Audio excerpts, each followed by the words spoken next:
Mário, podemos começar então? Sim, pode começar. Ótimo. Tá bom.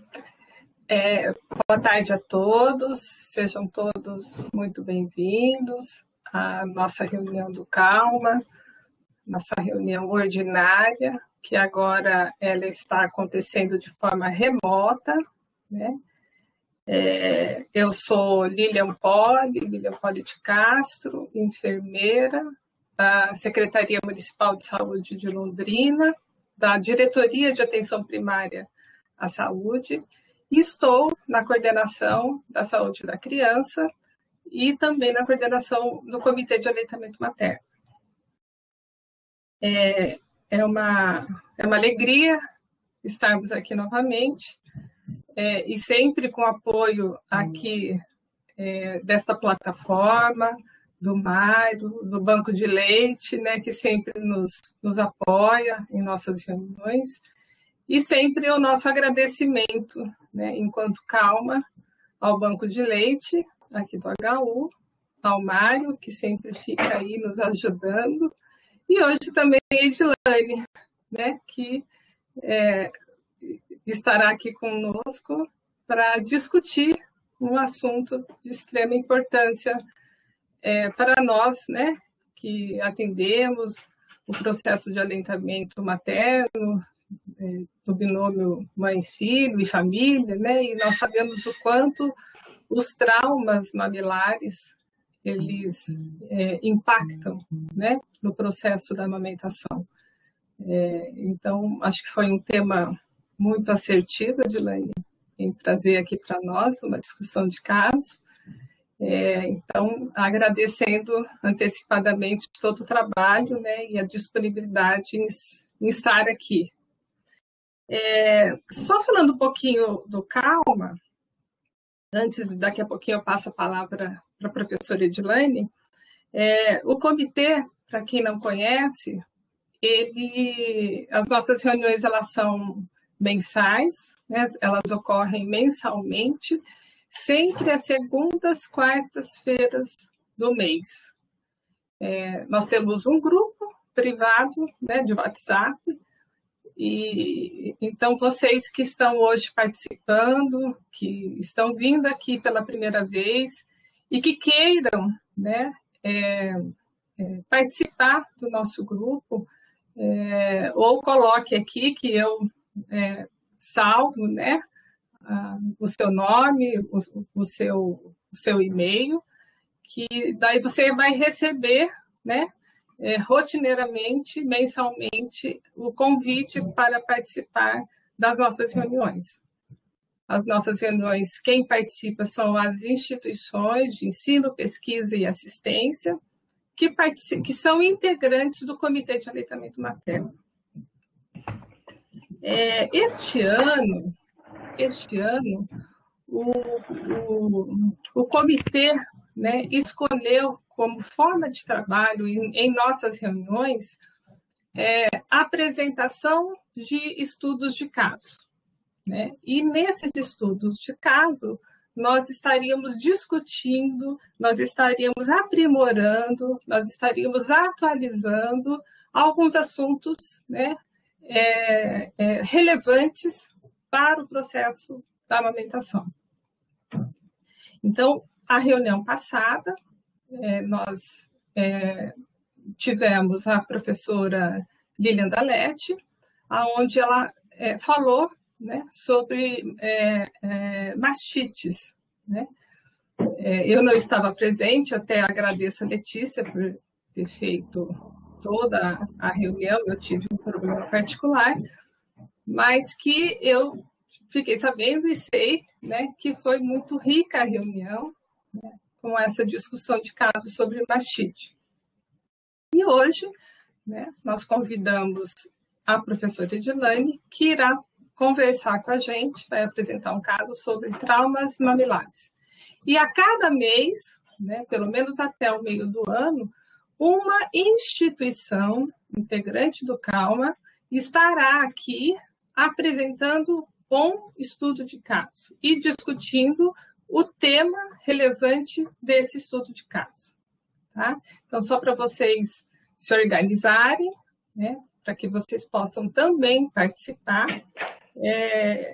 que sempre, até o meio do ano, nós pretendemos ter uma instituição que ficará responsável para discutir um estudo de caso, certo?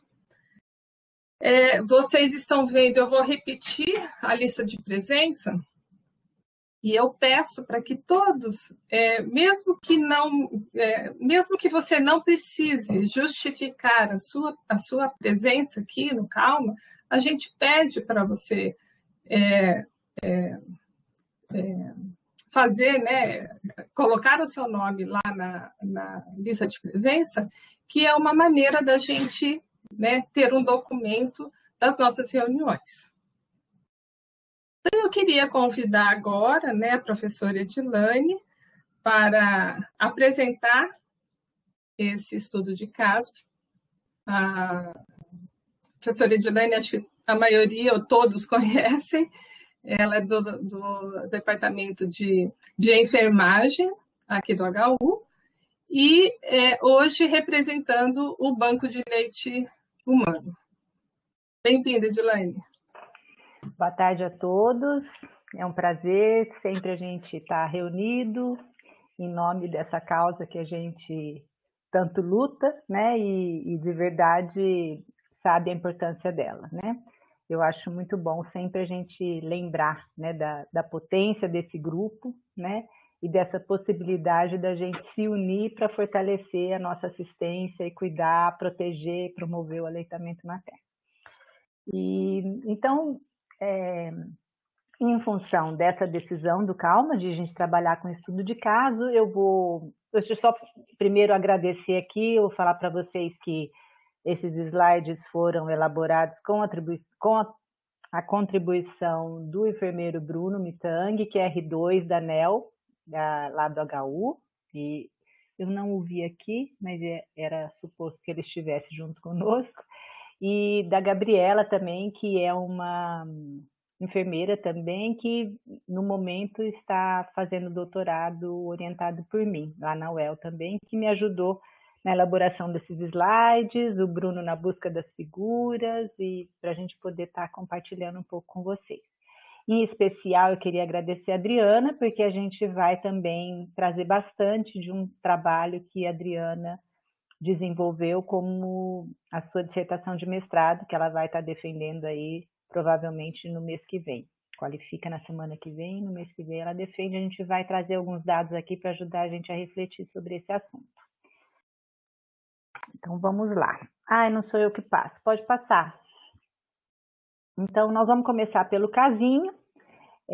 O casinho não tem desfecho, eu tenho certeza que vocês vieram pensando exatamente como tratar, como curar e quais são as taxas de sucesso com uma intervenção ou com outra.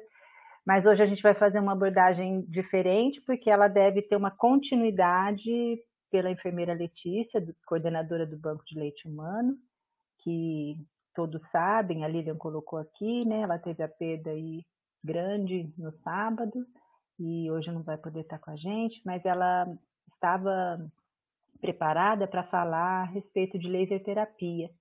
Então, ela vai dar o desfecho na continuidade desse tema, falando um pouco mais sobre o tratamento. E hoje a gente vai falar uma fase anterior ao tratamento, que seria a prevenção e identificação dos traumas mamilares, né? Então, eu trouxe um casinho que vai até esse ponto.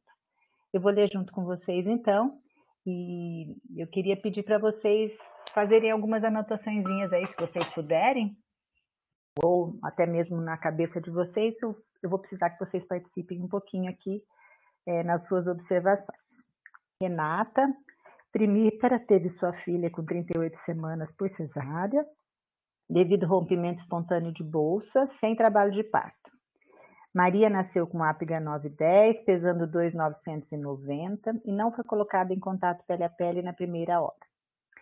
O médico justificou que a bebê foi para a UCI nas primeiras 20 horas por precaução, devido a ter nascido muito pequena.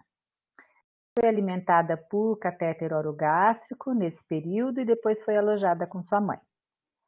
Considerando o seu tamanho, precisou de complemento todo o tempo que ficou internada. A mãe refere que desde a primeira vez que a bebê sugou, ela sentiu dor para amamentar, mas a enfermeira lhe falou que ela não tinha fissura, apesar de perceber os seus mamilos sempre vermelhos. Teve alta com receita de fórmula caso percebesse que o seu leite era insuficiente. Procurou por ajuda no 5º dia de vida, porque a bebê ficava 40, 45 minutos no peito, o leite ainda não havia descido e ela sentia muita dor para amamentar. Além disso, voltou no pediatra e ele disse que a bebê estava perdendo peso. As mamas não estavam túrgidas, mas Maria permanecia muito tempo mamando sem apresentar movimentos de deglutição. Informou ainda que havia trocado a fralda às 6 horas e quase não tinha diurese. Pode voltar, Mário, a gente vai explorar um pouquinho mais o caso? Isso.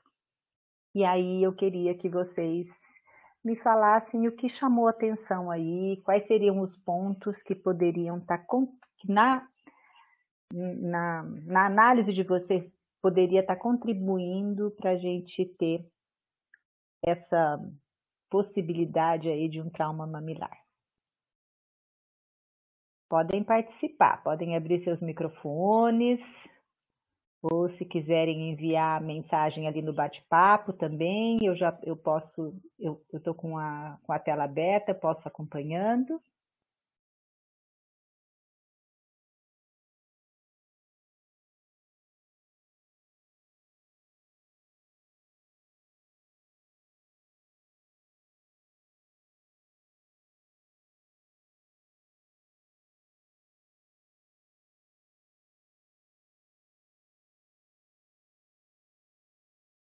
É difícil fazer interação aqui nesse formato, né, gente? Mas para a gente discutir um estudo de caso, a gente precisava que vocês nos ajudassem aí com alguma coisinha. Isso, a participação. Vocês podem falar, abrir o microfone. Podem abrir o microfone. Aqui, ó, a Luana já me ajudou aqui, ó. Não foi estimulado o aleitamento ainda na sala de parto. Eu também tinha notado a questão do contato pele a pele, né? Uhum. Sem o estímulo do aleitamento na sala de parto.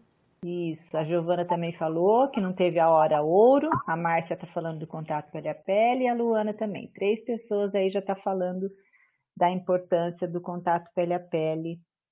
Vocês já leram alguma coisa a respeito de ter uma associação entre as crianças que fizeram contato pele a pele com o aparecimento de trauma mamilar? Vocês acham que quem faz contato pele a pele tem mais trauma mamilar ou tem menos trauma mamilar? O que vocês já ouviram falar a respeito disso? Eu já ouvi falar que tem menos, porque ela vai estar numa fase bem propícia para sugar e a chance dela, da criança, aprender mais rápido, ajuda a não machucar esse mamilo, né? Aí também tem algum conceito olha, 2.990, a criança é muito grande, precisa de complemento, esse é uma outra questão que tem que ser levada em consideração, né? Então a Márcia falou do peso, né? Que é 2.990, a Márcia é pequenininha. Desculpa, era para ser 1.990. É 2.990. Mas na verdade foi uma criança assim, eu atendi esse caso, tá, gente? Mas era uma criança pequena e por isso que o médico falou, mas acho que na hora de digitar eu digitei 2.990 aqui. Tá bom. Então, tá bom. Mas é isso, era uma criança com peso baixo, 1.990, e por isso que ele complementava a criança. Então, voltando à questão de se tem ou não literatura, eu não sei, né? Em revisão sistemática, como é que está. Mas a gente sempre, na prática e nas discussões que a gente sempre teve, a questão do pele a pele ajuda, favorece esse bebê a aprender mais rápido a sugar, porque ele vai ter que aprender. a sucção, né? Então, o que a gente tem, né, é que não favoreceria a presença de fissuras, né? Talvez sendo como um fator protetor. Não sei o que tem em revisão sistemática atual, Dilane. Nós da área, vou já começar a discutir um pouquinho, né? Nós da área aí do aleitamento, a gente é tão conhecedor dos benefícios da primeira hora, né, de vida com o estímulo da amamentação, que a gente automaticamente relaciona sempre positivamente a essa experiência, né, já que tantos outros benefícios já foram comprovados. Com relação ao trauma mamilar, bem poucos estudos fizeram esse estudo, né? Nós fizemos uma revisão, a Adriana fez uma revisão, um artigo de revisão relacionado só com trauma mamilar para ver os fatores associados, e um deles que estava associado com o aumento da incidência de trauma mamilar era o contato pele a pele na sala de parto. E só que aí volta na questão da análise crítica. Não eram estudos que foram desenhados para exatamente descobrir se existia uma relação de causa e efeito. Então, mamou na sala de parto vai ter lesão mamilar, né? Então, não dava para fazer isso. Só encontraram uma associação estatística de que quanto mais mamou na sala de parto, mais trauma mamilar tinha. Mas não era um estudo de segmento, não tinha outra população que não mamou na sala de parto para ver se tinha feito lesão ou não tinha análise multivariada, então, assim, muito pouco consegue nos dizer a respeito disso. Encontraram uma associação, mas não é uma associação que a gente pode falar, nossa, então quer dizer que não deve mais mamar na sala de parto por causa que vai fazer trauma? Não. E o autor fez uma suposição, se é que existe essa associação, que claro que precisa fazer outros tipos de estudo para confirmar isso, e que pode ser que não se confirme, é de que essa associação pode estar relacionada com o fato de que, às vezes, o posicionamento que a gente coloca a criança para mamar na sala de parto nem sempre é tão cuidadoso, vamos dizer assim, ou ele é meio de mau jeito, a criança podia pegar meio que de qualquer jeito, porque ali o que interessa para a gente é meio que a criança explorar, lamber e às vezes até sugar, mas sugar a gente não fica corrigindo pega nesse momento, né? Então talvez pudesse estar relacionado a alguma coisa disso, mas isso também foi uma suposição do autor. E aí nós, no trabalho da Adriana, fizemos isso e testamos em associação estatística, não deu associação nenhuma. 90% das crianças que nós estudamos fizeram contato pele a pele e nem por isso esse fator estava associado às mães que tiveram trauma mamilar dentro do nosso estudo. Nem na análise bivariada, nem na multivariada. Então, no nosso trabalho isso não se confirmou. Então, assim, eu acho que o que a gente pode, por hora, né, dizer é que até agora a gente não conhece essa relação de causa e efeito entre mamar na sala de parto e trauma mamilar. Não podemos dizer nem que protege e nem que é um dos fatores de risco, né? Mas a gente pode apontar aí que o fato de não ter mamado também logo precocemente pode ser uma das coisas que ajudou essa mãe a ter uma pojadura mais tardia, porque quando ela procurou no 5º dia, essa pojadura ainda não tinha acontecido. E isso é uma das coisas que às vezes faz a criança ficar sugando loucamente sem vir o resultado do leite que tanto a criança precisa e está esperando, né? Então, a gente tem essa condição da pojadura tardia também ser uma das questões que faz intensificar aí essa sucção. Edilane, como contribuição também, aí o estudo fala que ela teve alta com leite insuficiente, né? A quantidade de leite era insuficiente. Mas aí também não fala se ao introduzir o complemento era feita alguma estimulação nessa mama, né? Talvez você não fale sobre isso, mas que tem a ver com talvez esse leite, né, ter alta sem leite insuficiente. Então, também é um fato que faz essa criança sugar mais, né? A mãe não tem leite, porque está recebendo um complemento essa criança. Com isso, ela estimula, mama, mas muitas vezes ela não estimula o suficiente para ter uma quantidade de leite. Ou a mãe reclama que ela tem dor, né? Então, será que essa pega, né, estava sendo assistida de forma a corrigir essa pega? Algumas coisas Então, que chamam a atenção também, né?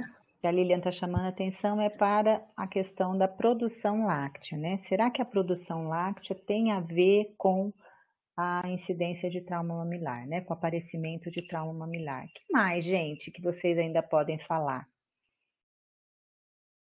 Vocês apontaram o contato pele a pele, a produção láctea até agora. Mais alguma coisa no caso aí que chama a atenção de vocês? Vamos lá, tem tanta gente aí com experiência que podia estar falando outras coisas. O caso está cheio de detalhes. A Geisa colocou uma disfunção oral do bebê, interrogada.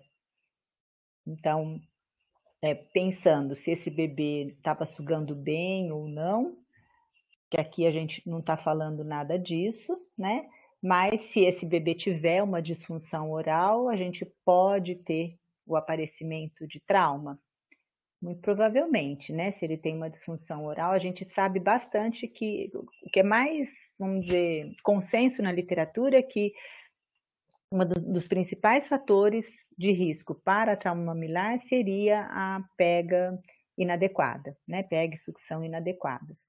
Então, se tem uma disfunção oral, a gente tem uma pega inadequada e, consequentemente, a gente deve ter um risco aumentado aí para o aparecimento de trauma mamilar. Mas aqui no caso, propriamente, não falou isso.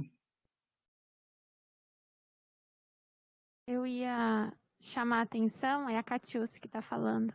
Pode falar. Da assistência mesmo, do momento da sucção desse bebê, né?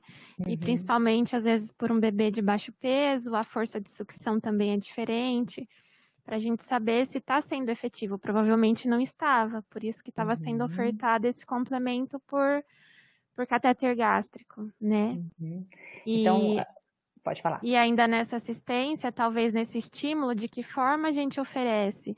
Tem outras formas também, de repente tentar uma translactação, para ao mesmo tempo em que ele recebe o complemento, a gente poder ir estimulando essa produção láctea da mãe, né? Eu acho que essas questões aí a serem avaliadas ali quando esse bebê foi alojado. Então, a Catiúcia está falando da assistência, da identificação, né, da PEG, da sucção aí, que parece que não foi, pode não ter sido tão bem observada, de outras técnicas que a gente pode utilizar para melhorar essa produção láctea quando a gente vê que ela é insuficiente. E ela falou de uma coisa bem bacana, que ela não deu muito destaque, mas que eu achei bem importante, que é a força de sucção, que ela falou que talvez essa criança tenha força de sucção menor. Então, buscando esses fatores de risco para trauma mamilar, um deles que a gente encontrou foi força de sucção, que as crianças que teriam maior força de sucção teriam um risco aumentado para trauma mamilar. Então, inclusive, isso apareceu relacionado com o sexo masculino, né? Que as crianças do sexo masculino teriam, as mães de crianças de sexo masculino teriam um risco aumentado para trauma mamilar. E aí isso fez a gente ter um outro questionamento, que foi, será que então os pré-termos têm menor incidência de trauma mamilar? E aí a gente também, dentro desse estudo, nós temos a Morgana, que hoje é enfermeira da UTI neonatal, que estudou e comparou o grupo de termos com pré-termos para ver se a incidência de trauma mamilar nas mães de pré-termos era menor do que as de termo. O que vocês acham que nós achamos? Eu quero os resultados desse estudo aí. Eu quero aí o povo colocando. O que vocês acham que é igual, que é menor nos prematuros ou que é maior? Podem colocar no chat, gente, se vocês estão tímidos de colocar aqui a participação.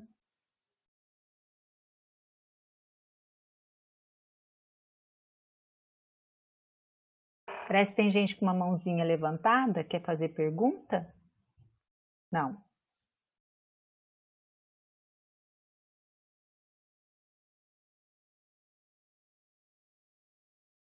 Ninguém tem uma opinião a respeito disso? Vocês acham que prematuro tem mais? Que a incidência de trauma mamelar em prematuro é maior, menor?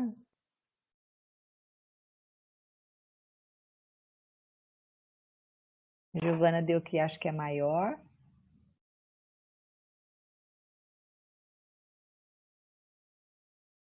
Quem mais?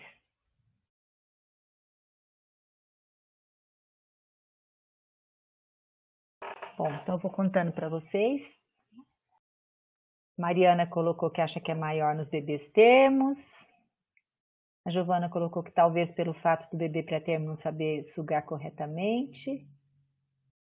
A Geisa também acha que bebê termo é maior. Guilherme acha que nos bebês termos é maior.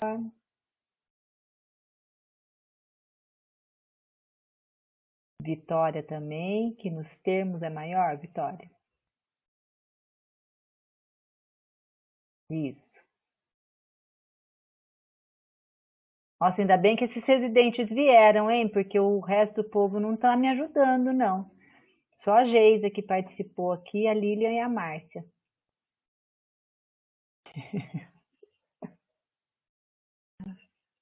Vamos lá, gente. Vocês têm tanta experiência.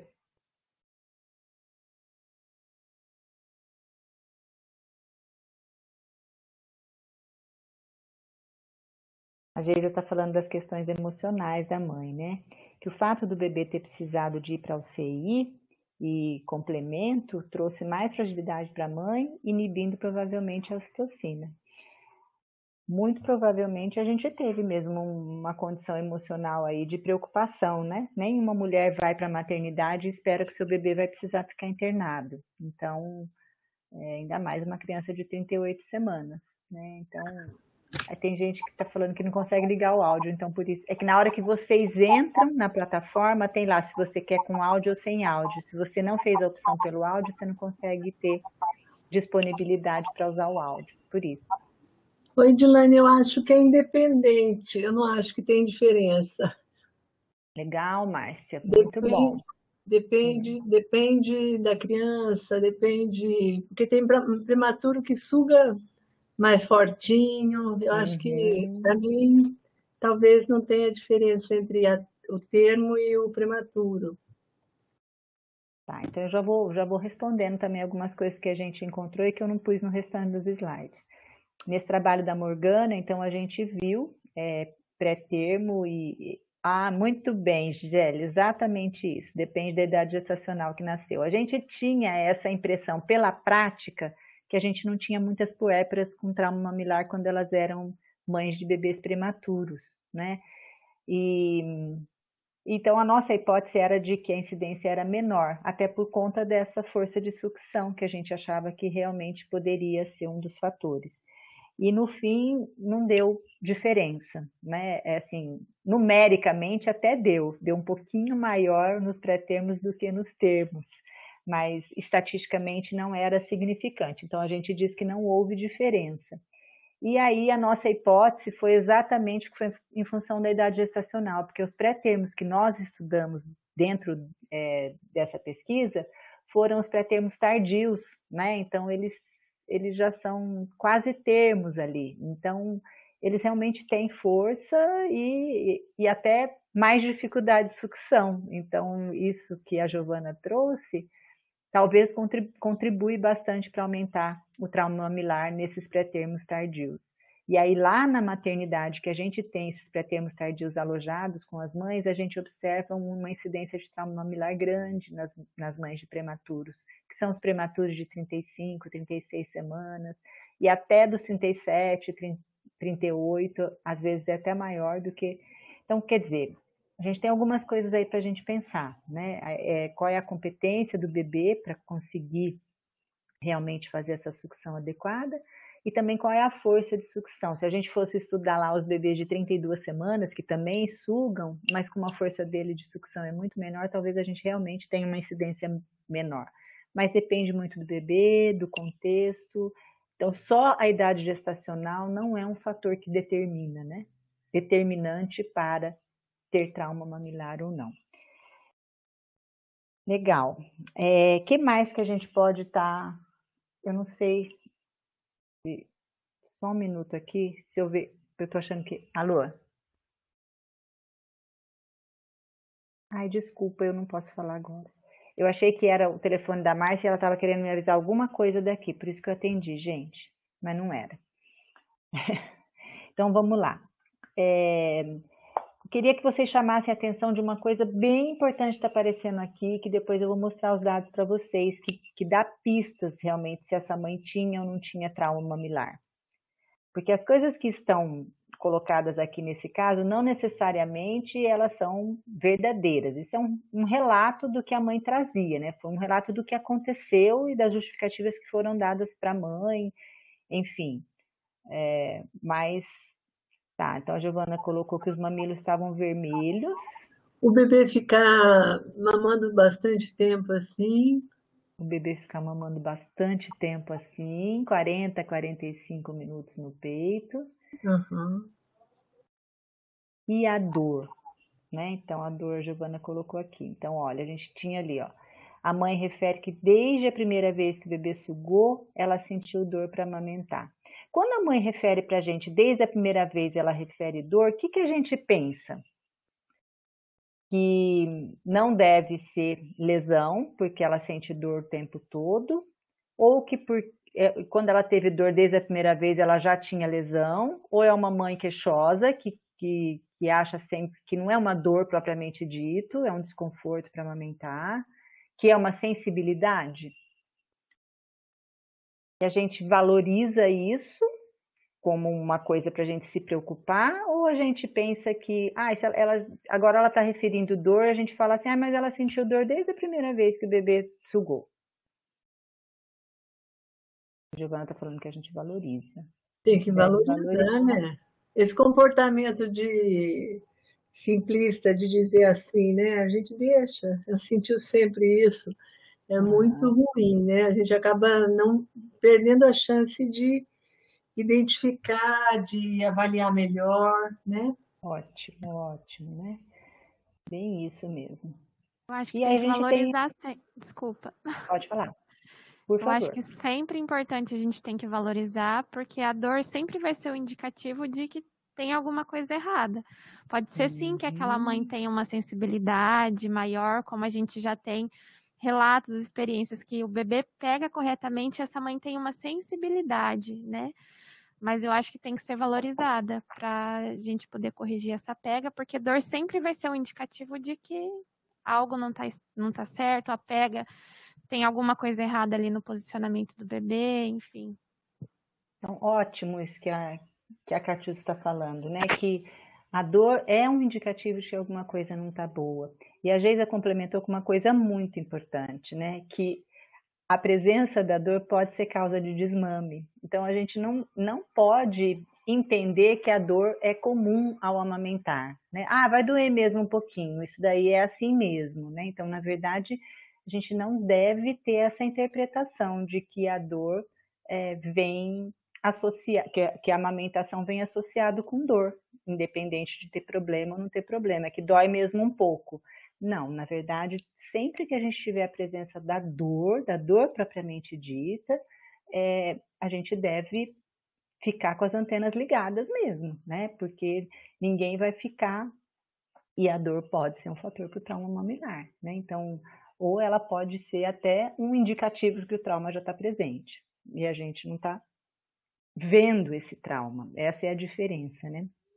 Então, a gente precisa começar a pensar que antes da gente ter a visibilidade do trauma, ele pode não ser visível a olho nu, mas o processo do trauma já pode ter começado, né? Se eu já comecei com uma lesãozinha bem pequena, que ela não é visível a olho nu, mas ela já é suficiente para um processo inflamatório instalado por lesão tissular, que vai liberando mediadores químicos inflamatórios, provoca o aparecimento da dor, e isso pode me chamar a atenção para que a lesão pode estar já presente, né? Ou pode ser em função de que realmente o movimento inadequado pode estar causando a dor naquele momento ali, né? Da mesma forma como às vezes eu faço um beliscãozinho e isso causa uma dor porque não foi um movimento adequado para a minha pele, um movimento que causou desconforto, né?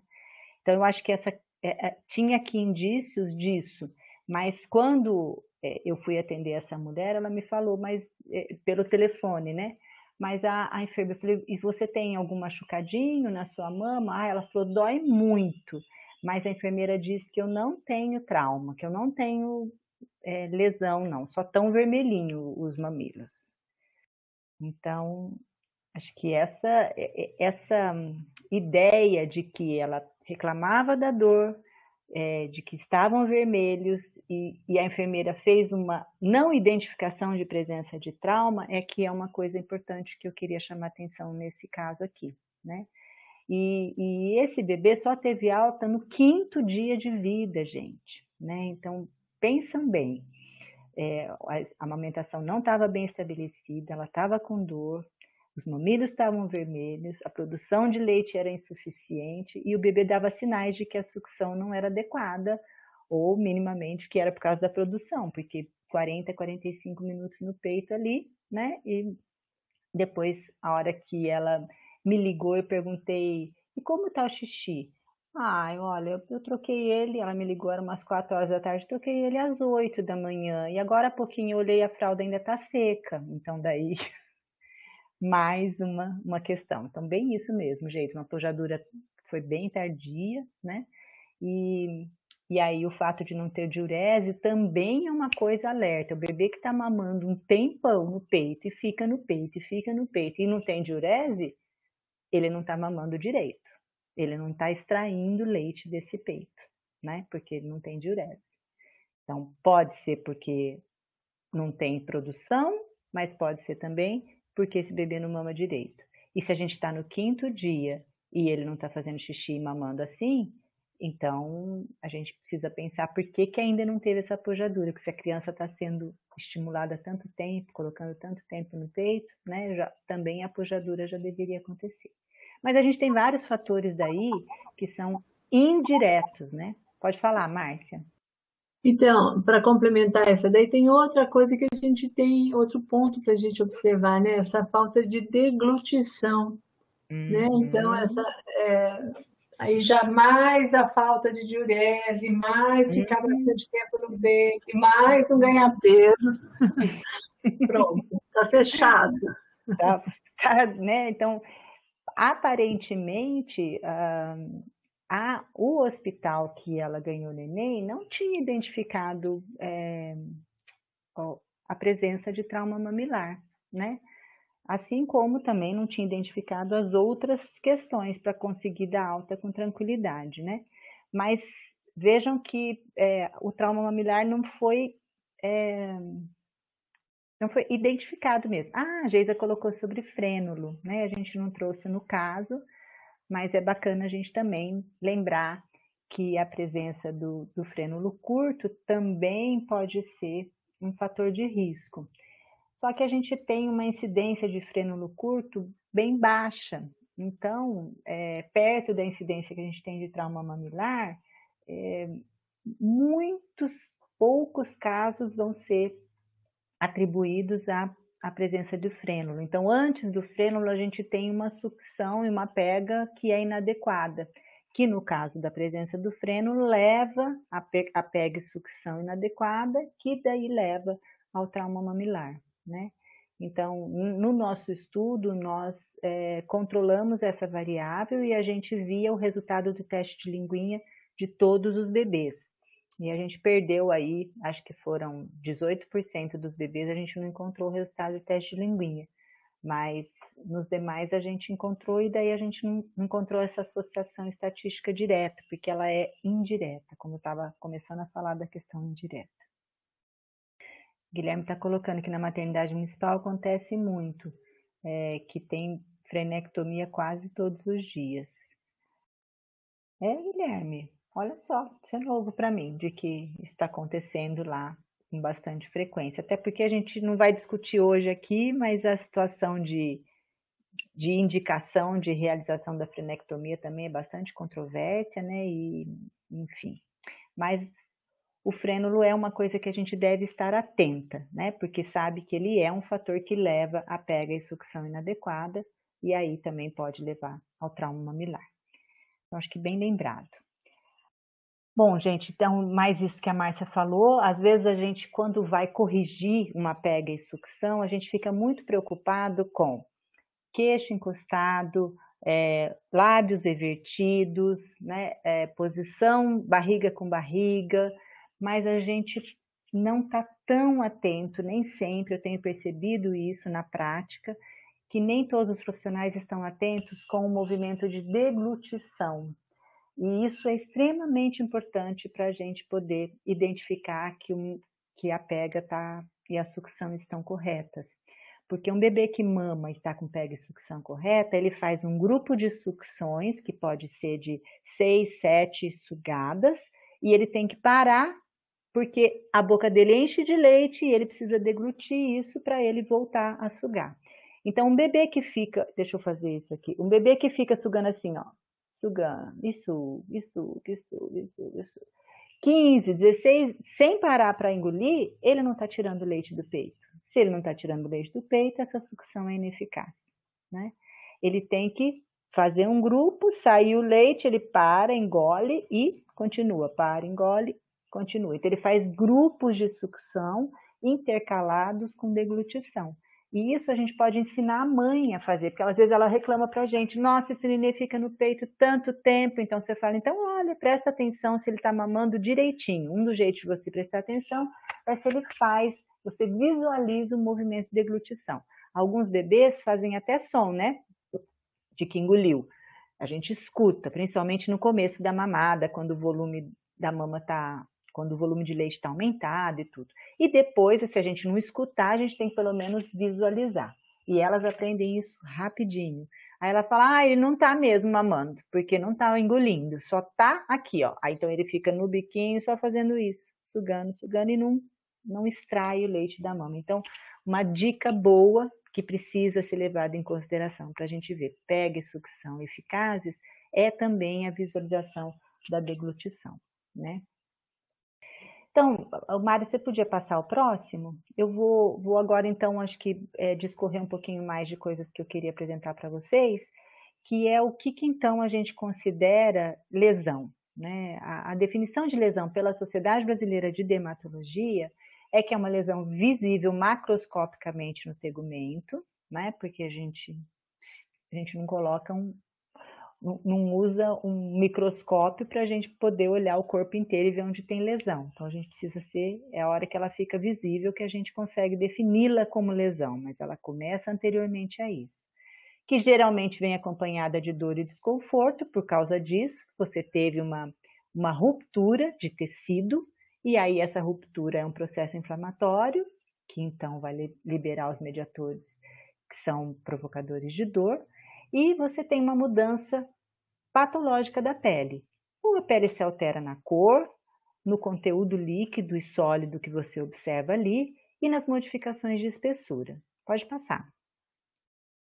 Quais são essas modificações que a gente poderia pensar?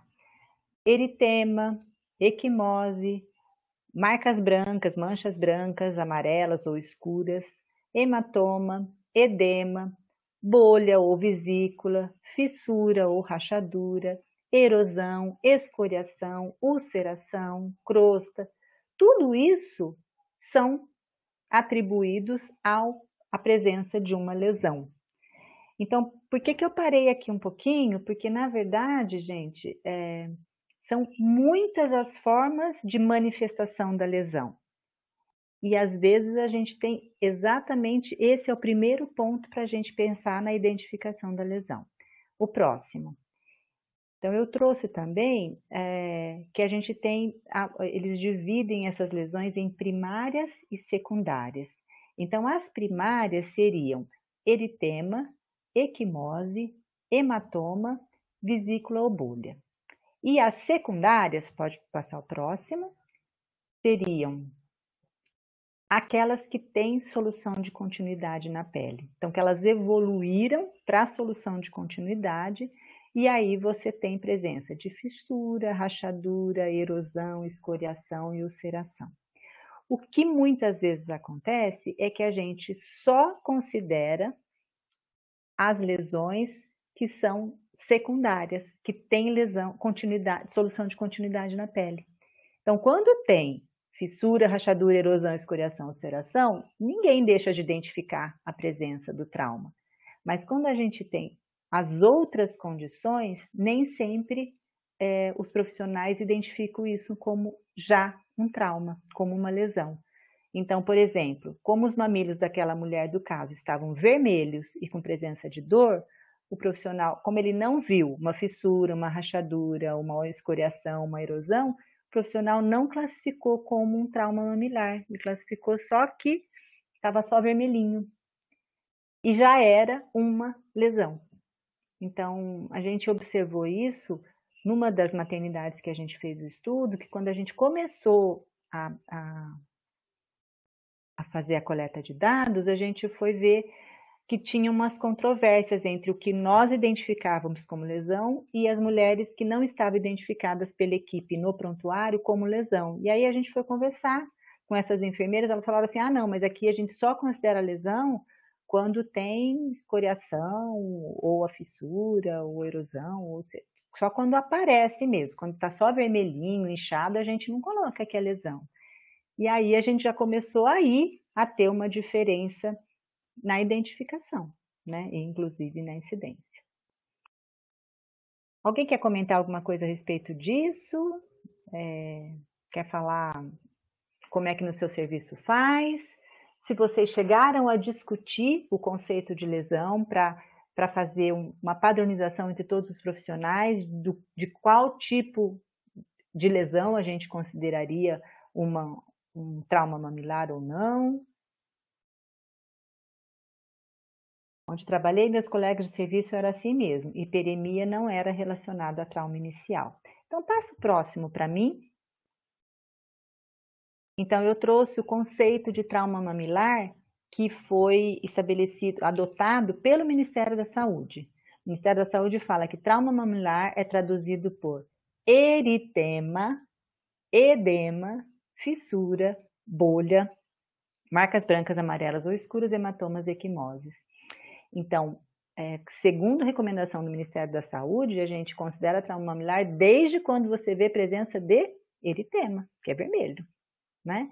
Edema, daí fissura, bolha, enfim, outros tipos de lesão que a gente já falou, tá? Então, a gente talvez esteja com essa coisa também mal resolvida entre os profissionais, né? Então, vamos lá. Próximo. Aí eu trouxe algumas figuras só para a gente diferenciar um do outro, que eu sei que a gente pode ter uma série de... Eu fiz um curso de laser e daí o professor apresentava várias lesões e punha, o que é isso? Nossa, aparecia de tudo, então eu tenho certeza que a gente não tem um consenso absoluto sobre a classificação do tipo de lesão, mas acho que não é essa nosso objetivo aqui hoje, mas eu trouxe algumas figuras na tentativa de caracterizar para vocês, né? Então, o edema, né? A gente tem uma mudança no formato da pele, eu não consigo apontar, né? Mas não sei se vocês conseguem ver que tem até uma marca aqui, um círculo. Quando eu faço aqui não aparece, né, Mário? Ah, isso, mostra aí. Até o Mário já está conseguindo ver, então todos vocês estão vendo com certeza que o Mário, que não é da área da saúde, já viu que tem ali uma diferença mesmo marcada que exatamente que prova o edema, além desse brilho na pele, né? Que quando a gente tem o edema, não necessariamente a gente precisa ter esse brilho na pele, mas a gente tem essa alteração mesmo da coloração, né? Então, a gente tem aqui um edema que já seria considerado uma presença de lesão, né? Só pelo edema. Então, a gente vê que a olho nu parece que a pele está íntegra ali no mamilo, né? Mas a gente tem um edema. O que causou esse edema? Já é um tipo de lesão. Então, se essa pele está distendida, se você tem uma coleção de líquido ali que extravasou, você aumenta muito o risco para a solução de continuidade. Então, você realmente já tem instalada aí uma lesão. Próximo. Então, um eritema, né? Então, aqui a gente tem uma vermelhidão da pele. Tem vários tipos de eritema, mas esse ele já tem alguns resquícios de escoriação e hiperemia junto, né? E, então, característico de vermelhidão da pele, normalmente vem acompanhado de edema. Próximo. Uma fissura, que é caracteristicamente ela é uma ulceração linear, né? Então ela é superficial, mas algumas podem até mesmo avançar na derme, não ser tão superficial como essa de baixo que eu trouxe para vocês, mas você tem uma perda tecidual que, na verdade, assume esse formato de ser linear, né? Então, isso é o que a gente chamaria de fissura mesmo, né? Pode passar? A erosão, que você tem um desgaste mesmo, né? Então, tem a solução de continuidade da pele, e aí, então, desgastou a epiderme e você necessariamente tem que chegar até a derme, né? Diferente da fissura, que não necessariamente você tem que ir até a derme. Pode passar? A escoriação, então, que ele pode ser um esfolado superficial, que geralmente acomete só a derme, né? Ou às vezes você tem essa escoriação um pouquinho mais profunda, e aí você tem até uma formaçãozinha de crosta como essa que eu trouxe aí, no futuro, num processo cicatricial na formação de crosta, né? Mas é um esfolado mesmo, né? E ele costuma ser mais superficial, né? Então, esse daí. Pode passar? Ainda a gente trouxe uma ulceração, né? Essa aqui é a segunda, tem um perfil bastante crônico, mas a primeira também não deixa de ter, né? Pelos tipos de tecido que a gente encontra aí nessa lesão, né? Mas a gente tem uma lesão que ela já é mais profunda e a gente vê que já foi, cicatrizou, voltou, e aí formou uma úlcera mesmo, né? Pode passar?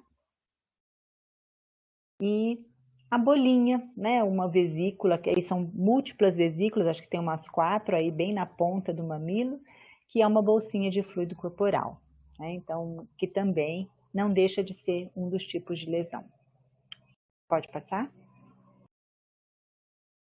E a crosta, que a crosta é bastante discutível, a gente achou bastante coisa na literatura, de que se tem crosta, então é isso, se não tem crosta, é aquilo. Então, a crosta, na verdade, ela indica que teve uma lesão e que tem uma cicatrização, que por agregação plaquetária e coagulação, você tem a formação da crosta ali.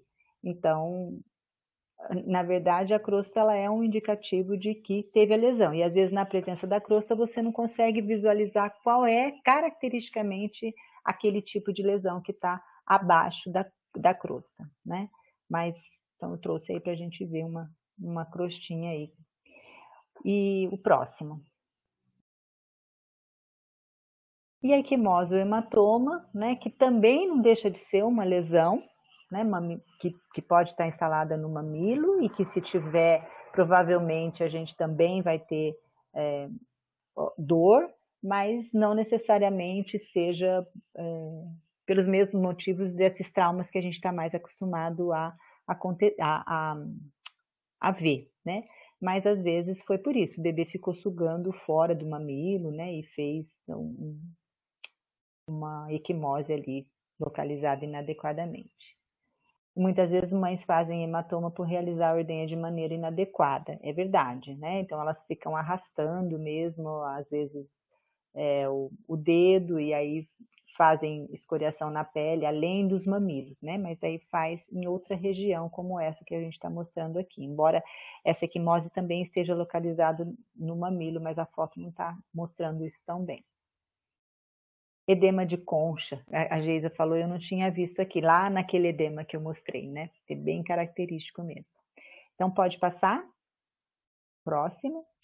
E descamação, né? Que a gente também, muitas vezes, tem a descamação quando a gente tem a cândida presente, que é bastante característico dela, né? E às vezes porque a mãe fez algum tipo de procedimento que levou à descamação da pele. O próximo. Então, gente, eu vou só coloquei esse para a gente ajudar a caracterizar e lembrar os tipos de lesão. E a gente, então, até contou aqui no Calma para vocês que a Adriana, que é essa minha orientanda de mestrado, ela está qualificando os resultados agora da dissertação dela na segunda-feira.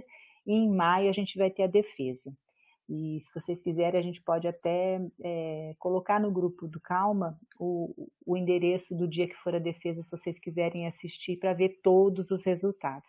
Eu trouxe aqui como um presente mesmo para esse grupo, né? São dados preliminares, a gente não acabou de fazer a análise aprofundada, mas a gente tem algumas coisinhas que eu achei bacana a gente compartilhar com vocês. Não está nada publicado ainda, com certeza vocês vão em pouco tempo ter os artigos propriamente dito e a própria defesa da dissertação, mas eu achei que era bem bacana para a gente já ir analisando algumas coisas, né? A gente não teve a pretensão de ver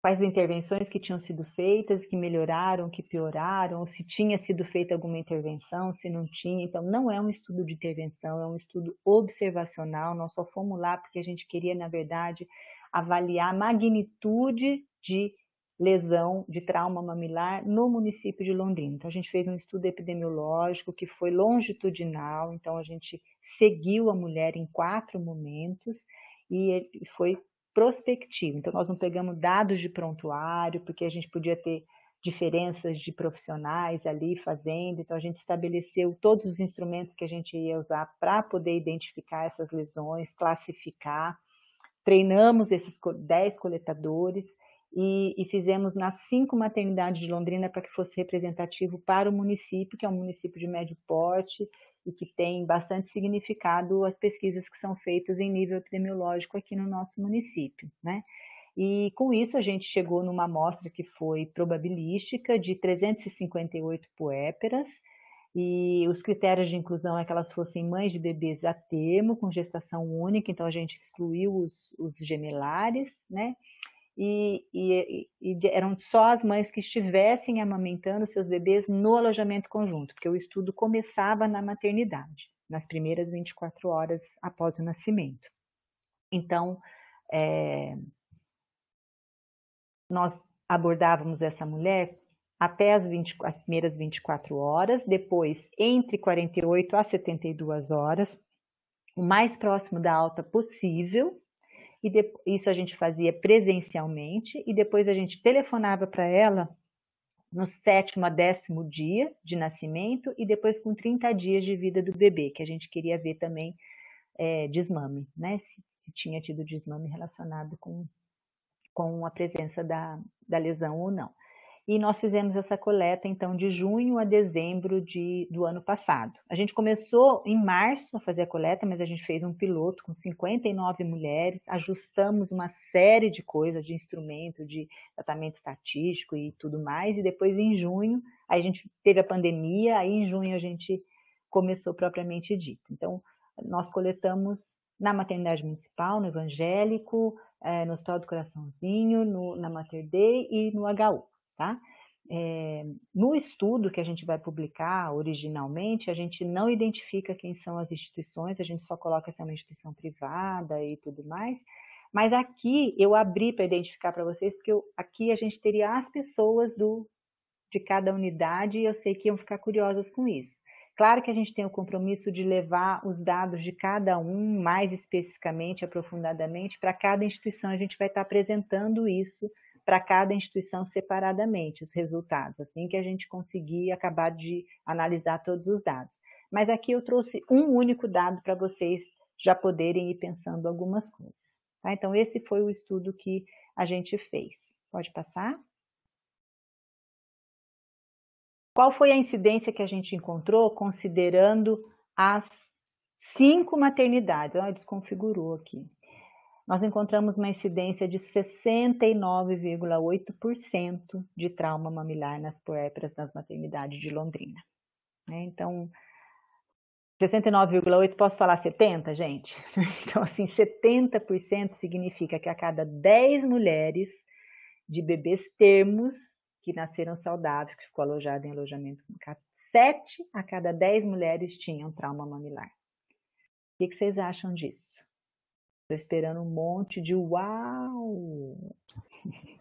Edilene, Oi. desculpa, te atrapalha em perguntar? Não, por favor.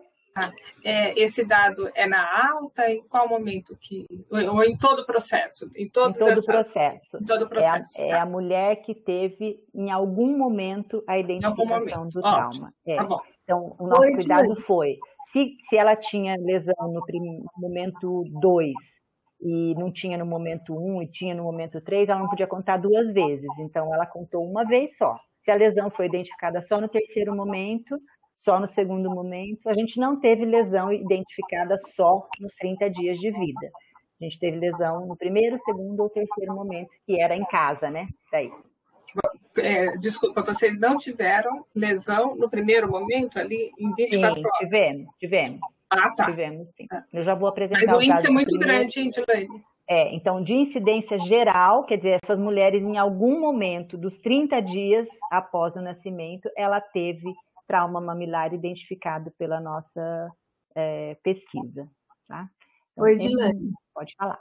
Eu não sei se realmente vai de encontro a todos os achados de todas as pessoas que trabalham com aleitamento materno nesse nosso Brasil, mas no dia a dia é a intercorrência mamária que mais queixa dá, que mais leva a mulher a procurar ajuda ao ambulatório, né? Assim, percentual, não falei uau, mas ele só por conta disso, de que no dia a dia é muito, muito, muito, mas que é bastante forte, né? 10, 7 apresentais, constata o que a gente faz na prática de atendimento sem ter quantificado.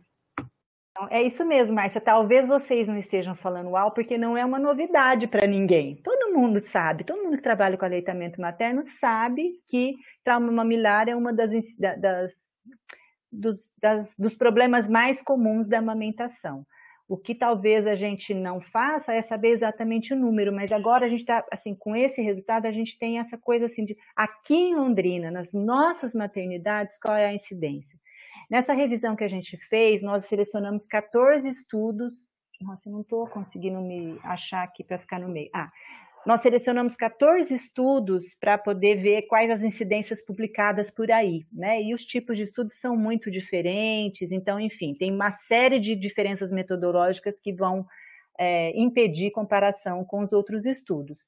Mas a incidência variou ali de 20% até 80%, e teve um estudo que colocou 95%. Mas, enfim, ela é alta e a média fica entre 50% e 60%. Então, a nossa incidência foi maior que a de vários estudos, mas talvez a gente vá até falando agora por quê, e aí vocês vão ver. A Fernanda perguntou se isso entra as puérperas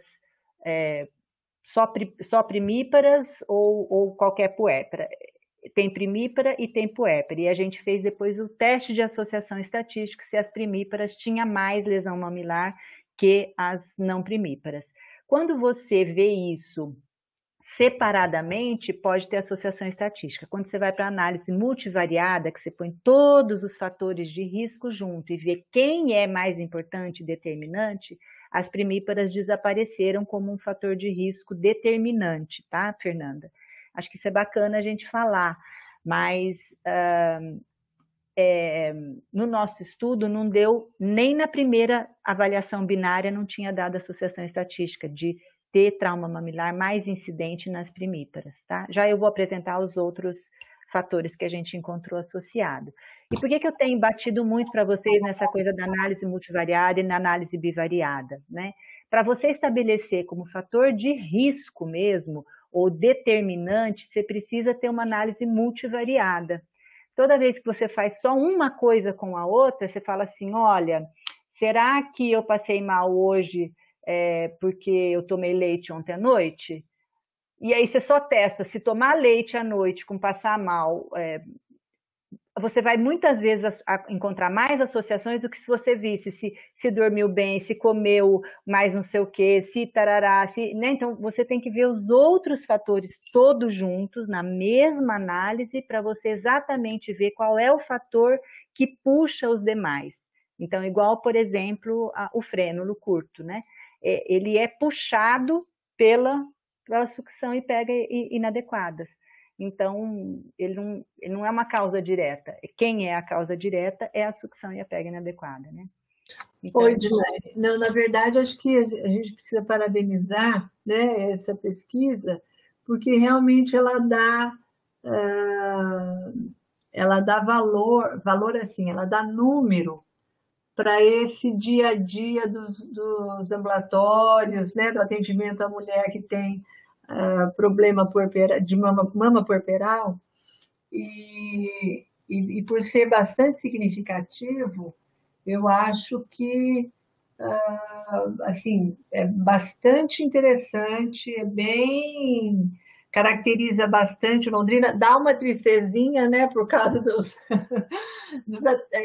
apoio, né, do atendimento pré-natal, como é que está, né, do atendimento, do suporte para essa mulher durante o parto e tudo, mas eu acho que é importantíssimo quantificar, porque sem quantificação a gente sabe que é muito, mas não sabe quanto é esse muito, né? Agora você falou do pré-natal, mas eu me lembrei, 85% das mulheres referiram não terem sido abordadas sobre aleitamento materno no pré-natal.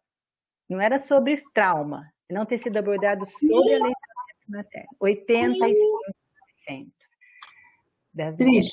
Triste.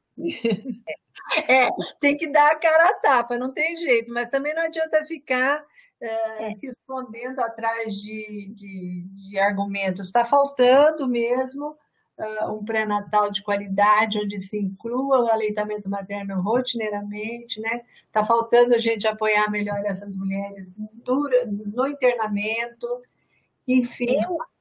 Eu particularmente, eu sou favorável de que aborde o aleitamento materno pré-natal, sem dúvida, mas eu não acho que a gente devia abordar trauma mamilar no pré-natal, ensinar como deve ser a pega no pré-natal, porque eu não acho que isso vai ter um efeito positivo de sucesso no trauma. Não, eu quero complementar isso com você, mas eu acho que assim, a gente identificou que nem falar de aleitamento materno, essas mulheres foram abordadas, né? Então, o que eu queria dizer... Ai, travou. Tem gente falando que travou. Travou para todo mundo, gente? Coloca aí. Para mim, não. Não, para mim também não. Não pode ter sido a sua internet, Letícia. Acho que foi só para você. Mas a gente tem um dado que eu vou trazer aqui, que eu acho que esse dado a gente podia incluir no pré-natal. Muito forte daí. Eu já vou passar, então, pode passar o próximo. Então, eu trouxe, essa é uma incidência geral, né, de todas as maternidades, e aqui eu trouxe a incidência por maternidade, e também por momento.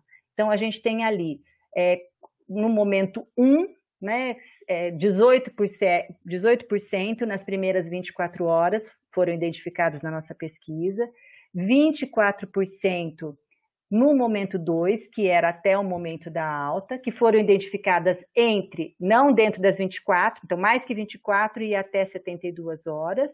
O momento 3, que era entre 7 a 10 dias, 26%, e o geral, que foi identificado em qualquer momento, 69,8%. Eu estou falando dessa primeira coluna em geral, né?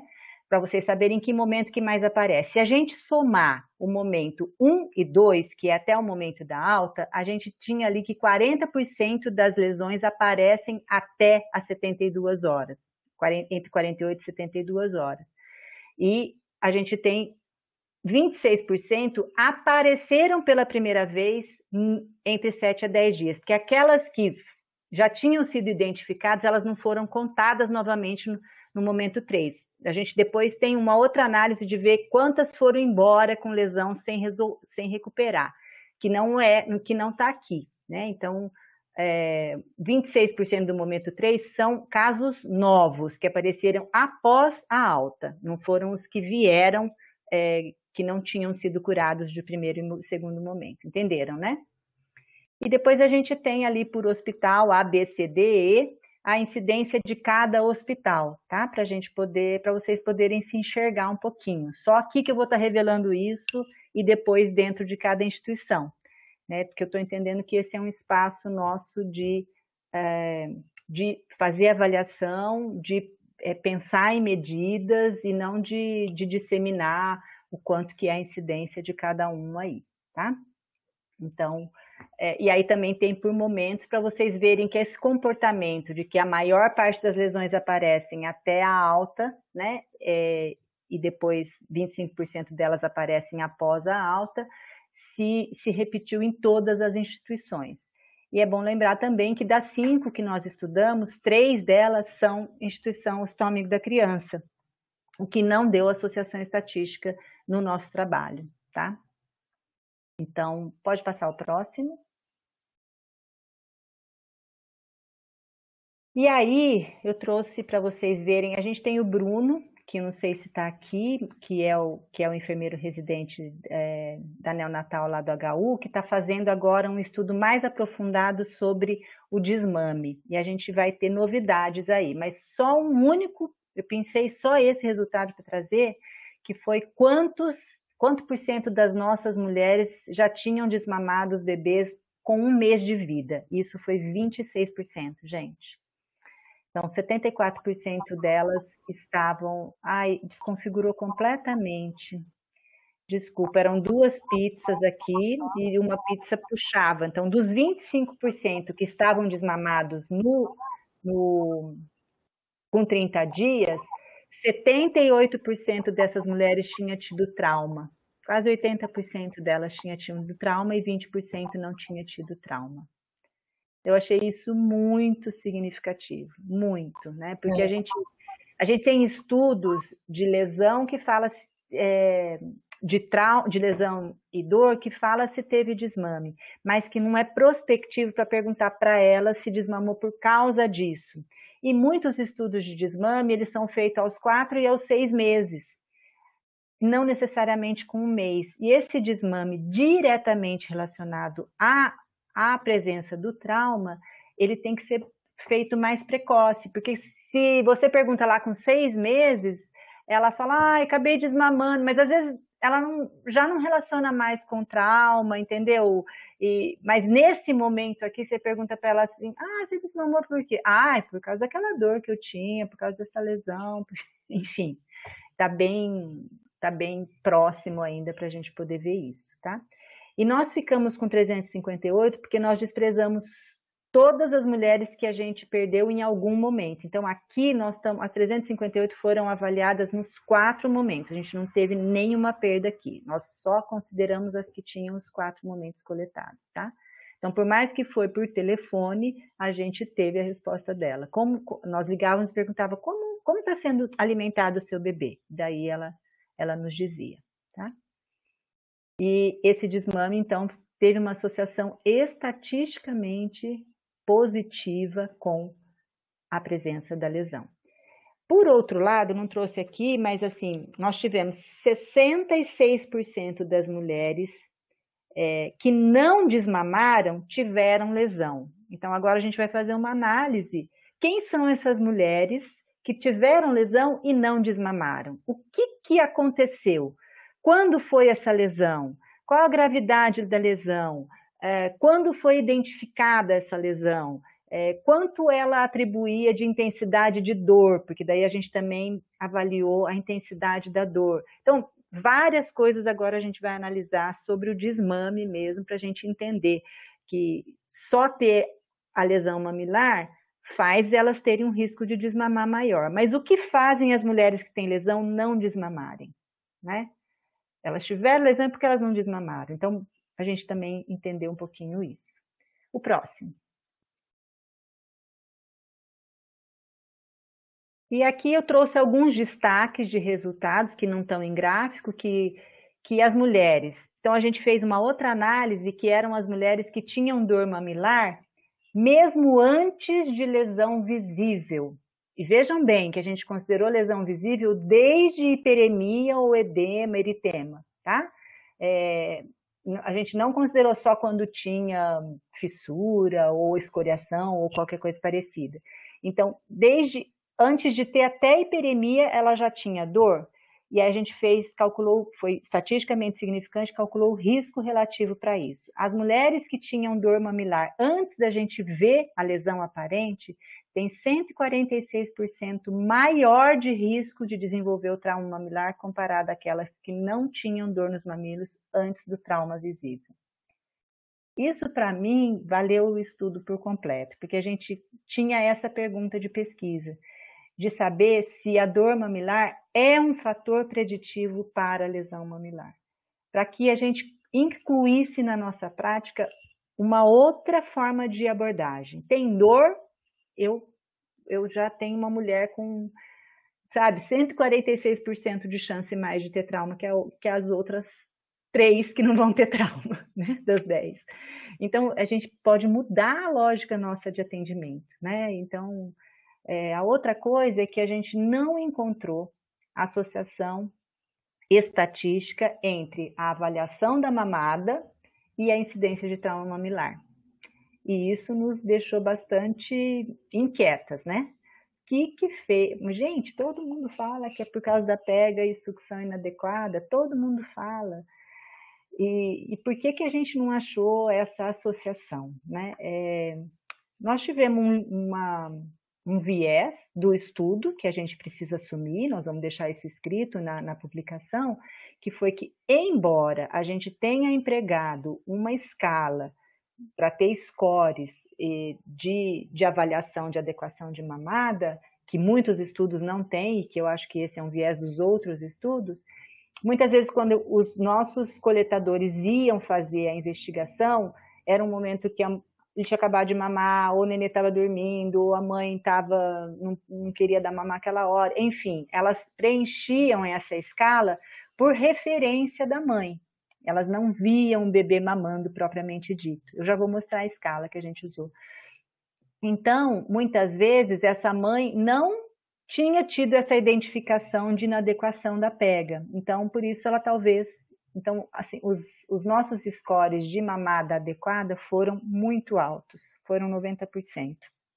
E a gente não tem esse controle de quantos foram checados pelo pesquisador que estava treinado para fazer isso e quantos foram referidos pela mulher. Então, isso foi uma coisa que a gente só descobriu depois, agora analisando. Então, mas leva a gente a pensar mais uma coisa, né? Que se essa mulher não conseguia identificar que o bebê estava pegando inadequadamente, a gente também tem um problema aí de assistência, né? Que nem a equipe identificou e nem a mulher sabia que o seu bebê estava pegando mal, por isso que também não foi corrigido, né?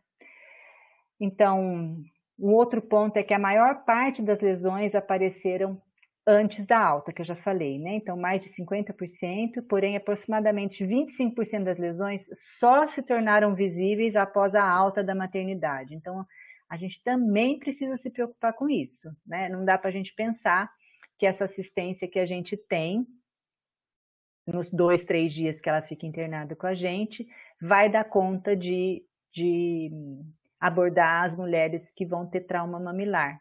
Então, vai ter essa mulher que vai desenvolver esse trauma em casa, quando ela ainda não voltou para a UBS, porque muitas delas não voltam antes de 7 dias, e aí ela tem essa lesão lá em casa e nenhum profissional por perto para identificar e para poder atuar, né? Então, a gente precisa se preocupar bastante, eu acho, com essa questão desse tempo que ela fica sem assistência, né? Que a presença de dor mamilar, então está diretamente relacionado com risco para trauma, e a gente, na análise multivariada, o único fator de risco que sobrou foi tempo de amamentação das mulheres que já tinham amamentado anteriormente, tempo igual ou menor que 1 ano de amamentação. Então, as mulheres que amamentaram por pouco tempo apresentaram, deu como fator de risco. E que a ocorrência de trauma mamilar aumentou em 10% o risco de desmame no primeiro mês pós-parto. Porque, claro que dentro desses 25% dessas que desmamaram, somente 80% era por causa do trauma, e os outros 20% não eram. E a gente teve muitas mulheres que não desmamaram, né? Então, a gente precisa... 75% das mulheres não desmamaram e tiveram trauma mamilar. Então, a gente também precisa levar isso em consideração. Próximo. Então, para a gente encerrar, eu trouxe aqui só uma escala que a gente usou de autoeficácia, que eu acho que esse é um outro ponto que depois eu vou colocar nas considerações, que nós usamos para ver se essa mulher ia embora com confiança para a amamentação. Eu acho que essa é uma coisa importante para a gente pensar, né, que essa mulher, quanto mais preparada e confiante ela tiver para a amamentação, acho que maior vai ser o sucesso, e a gente vai fazer essa análise ainda com relação ao desmame. O próximo, nós usamos também, essa é a escala que era de pega e sucção inadequada, então ela levava em consideração a pega, se a deglutição era audível, o tipo de mamilo que a mulher tinha, como que estava o conforto relacionado à mama, né, e o posicionamento mesmo da mãe, né, em relação à criança na hora da mamada. Então, isso dá um score que considera a pega inadequada ou adequada. Então, nós usamos esse instrumento, que é o LAT, próximo, e usamos também um outro instrumento que... eu não coloquei aqui, acho que não salvou. É o NTS, salvou sim, que era um instrumento para a gente classificar o grau de lesão, que era assim, nenhuma porção do mamilo acometido por lesão, 25%, 50%, mais que 50%, e todo o mamilo acometido por lesão, que era o grau de acometimento. Então, a gente vai cruzar, inclusive, isso com relação ao desmame, com relação à dor, para a gente poder também identificar que quem que desmama são as mulheres que têm uma lesão muito grave ou não, enfim, nós vamos estar vendo isso, né? Mas era uma forma da gente também padronizar e poder ver que todo mundo tinha, inclusive, feito uma classificação, se era uma lesão pequena, né, leve, ou uma lesão mais grave. Então, diante da realização desse estudo, que foi feito pela Adriana, foi orientado por mim, mas a Adriana que realizou, coordenou e trabalhou arduamente, com muita seriedade nesse estudo. Eu agradeço todos os membros que estão aqui de todas as instituições que possibilitaram que esse estudo fosse realizado, que eu acho que a gente faz estudo para a gente avançar na prática, não é para apontar dedo e nem culpado das coisas, mas é assim, o que podemos fazer para melhorar na medida em que a gente vai compreendendo melhor os eventos, os fenômenos que acontecem, né? Que esses resultados, eles ajudam a gente a compreender, né? Não é a procurar culpados e nada disso.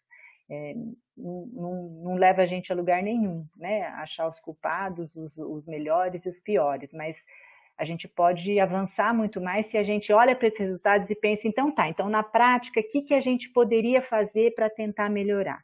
E aí eu trouxe aqui algumas considerações, mas eu podia ficar fazendo lista de consideração diante dos números que a gente tem. Eu coloquei aqui que a gente precisa avaliar a dor na amamentação, independente da presença de trauma identificado, e instituir medidas de acompanhamento para prevenção de lesão mamilar. Então, uma mulher que a gente não vê lesão, mas que ela tem dor para amamentar, é uma mulher que tem um risco muito aumentado para ter lesão, então eu já tenho que checar a mamada, eu tenho que instituir um protocolozinho aí.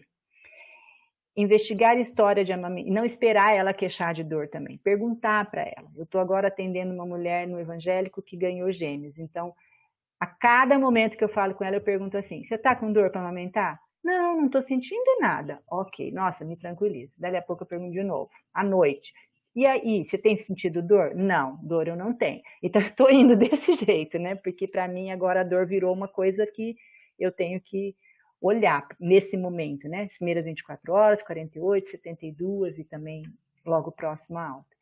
Investigar história de amamentação para identificação de fatores de risco, então se ela teve lesão mamilar anteriormente, dor anteriormente, quanto tempo ela mamou, que tudo isso já deve abrir os nossos olhos para pensar em fator de risco. Rever o conceito de trauma pelos profissionais de saúde, então só edema, só eritema já tem que ser considerado lesão. Adotar métodos padronizados para monitorar e avaliar a mamada. Então, eu apresentei um daqui, que é o LET, porque ele é um instrumento que foi originalmente criado na língua inglesa, mas ele já foi traduzido e validado para portuguesa. E é um instrumento super bom, que inclui a questão da deglutição, que inclui a questão da posição da mulher, que inclui todas aquelas observações de sinais que a gente fala. Adotar uma escala para classificar a magnitude dos traumas mamilares e poder monitorar a evolução disso. É muito pobre os registros no prontuário para a gente saber se melhorou uma lesão com 36 horas e com 50 horas, por exemplo. Se eu tivesse o NTS, que foi o que a gente usou, avaliado, eu já sabia, tinha um INTS tal score e agora o score melhorou, ou o score piorou, né? Então a gente consegue evoluir mais objetivamente esse trauma. Verificar a possibilidade de oferecer laser terapia para esse evento tão frequente. Eu acho que assim, a contribuição que a gente traz é pensar se 7 das nossas 10 mulheres têm esse problema. Primeiro lugar, nós temos que pensar em prevenção. Em primeiro lugar, porque quando a gente tem um fenômeno que tem uma incidência muito alta, a gente só vai pensar em tratamento depois que a gente resolveu tudo de prevenção, né? Então, em primeiro lugar, por isso que hoje a gente está trazendo essa abordagem de trauma mamilar mais voltado para a prevenção mesmo e identificação. E, na continuidade, a Letícia vai estar trazendo um pouco para vocês sobre o sucesso da laser terapia no tratamento desses traumas, né, mamários. Então, está precisando de mais estudos, mas a gente tem conseguido observar na prática nitidamente como o laser terapia pode estar sendo um aliado aí. E adotar a escala de autoeficácia para a amamentação, as puérperas, como um instrumento auxiliar e norteador para a decisão da alta hospitalar, né? Então, a gente precisa realmente pensar nisso, pensar que a gente só pode dar alta para a mulher que está confiante, né? Porque senão ela vai embora e aí qual é o respaldo que ela tem, onde ela vai encontrar esse suporte para dar conta de uma amamentação com dor, né? Que é uma dor insuportável. Eu não trouxe aqui para vocês, mas um dos artigos que a Adriana vai publicar é só sobre a dor, da intensidade da dor e por que ela desmama. Ninguém vai ficar, por mais que a amamentação seja tão boa, ela não vai ficar se matando de dor todo o tempo e aquilo não melhora, enfim, isso é bastante desgastante para a mulher, num momento particularmente que ela está bastante vulnerável, né, e fragilizada, enfim. Então, para a gente pensar nisso, que a gente não deveria dar alta. Quantas das mulheres a gente vai dar alta com dor, com lesão, sem a amamentação estar bem estabelecida, e sem a gente oferecer um serviço de suporte para essa situação. Então, acho que a gente pensar sobre isso também. Acho que seria isso, gente. Eu agradeço muito, né, esse espaço e eu gostaria muito de ver vocês falando aí um pouco comigo, o que vocês acharam, comentar alguma coisa e, enfim. Seria isso.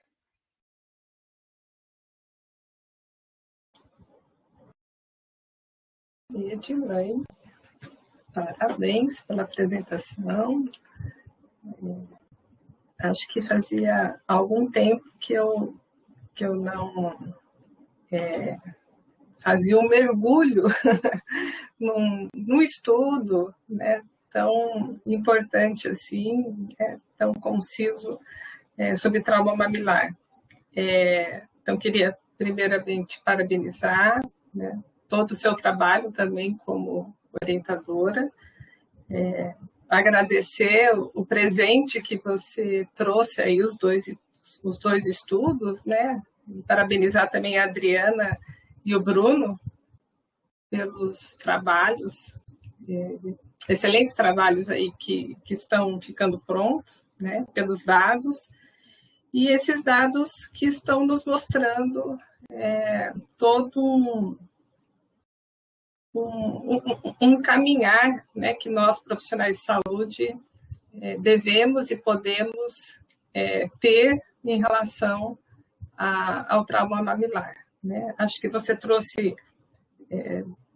comentou desde os fatores que contribuem para o aparecimento do trauma mamilar, você fez uma revisão dos conceitos, né? Acho que isso também é muito importante, dos conceitos, da própria identificação desse trauma mamilar, porque até então eu acho que é muito comum o profissional associar o trauma mamilar com mesmo alguma descontinuidade ali da pele, né? E não relacionar tanto com a dor, por exemplo, como você salientou bastante nesse estudo. Os dados que você trouxe sobre os 26%, dos 18%, né? 24%, desculpa, 24% na alta, eu acho que eles são relevantes, porque essa mulher, ela já sai, pelo que eu entendi, ela já sai com trauma mamilar. Então, imagina o que ela vai passar, né, até ser atendida novamente. E nós sabemos que o processo entre a alta e o atendimento, muitas vezes nós temos aí um complicador, né? Que apesar de termos essa orientação do acompanhamento na primeira semana de vida, muitas vezes isso não ocorre. Então, essa mulher, ela sai da maternidade com uma fissura. Hoje nós temos o e-mail de alta, que isso pode ajudar, e isso tem ajudado, né? Em época de pandemia, acho que o estudo ele foi realizado também numa época que tem essa dificuldade, né? Não podemos deixar de citar, mas nós criamos, né, um monitoramento em época de pandemia, e esse monitoramento é feito uma ligação pós-alta, né? Então, isso pode ter também contribuído, né, e pode contribuir nesse acompanhamento dessas mulheres que tiveram uma fissura. Mas esse dado de 24% é um dado que eu já tinha esse dado de alguns estudos anteriores, né, que eu não vou saber citar aqui, porque é de algum tempo, de uma maternidade aqui de Londrina. É um estudo que foi localizado, que foi feito em uma maternidade. Então, qual era o índice de fissuras, de traumas mamilares na alta, né? E mais ou menos era 25%. Então, mais ou menos bate com esse estudo. Mas que você traz, né, nessa discussão a importância dessa avaliação da dor, né, do próprio profissional, analisar essa dor, né, no momento da mamada. Então, perguntar para essa mulher mesmo, né? E também você trouxe a importância, né, de rever esse conceito do trauma mamilar. Você trouxe dos métodos, né, da necessidade de adotar os métodos para acompanhar, né, esse trauma mamilar, já que tem um índice tão grande de desmame, né? Ele tem uma correlação. né? Isso nós sabemos que tem. Então, a partir do momento que você identifica um trauma mamilar, nós temos que acompanhar, porque é muito difícil essa mulher amamentar com dor, né, gente? E também essa autoconfiança, né, que você falou, né, de adotar alguns instrumentos que possa avaliar até que ponto essa mulher ela está conseguindo fazer as medidas ali de cuidado com esse trauma mamilar ou não, né? E até que ponto que ela está, né, também recebendo essas orientações, ela está sendo seguida por um profissional de saúde.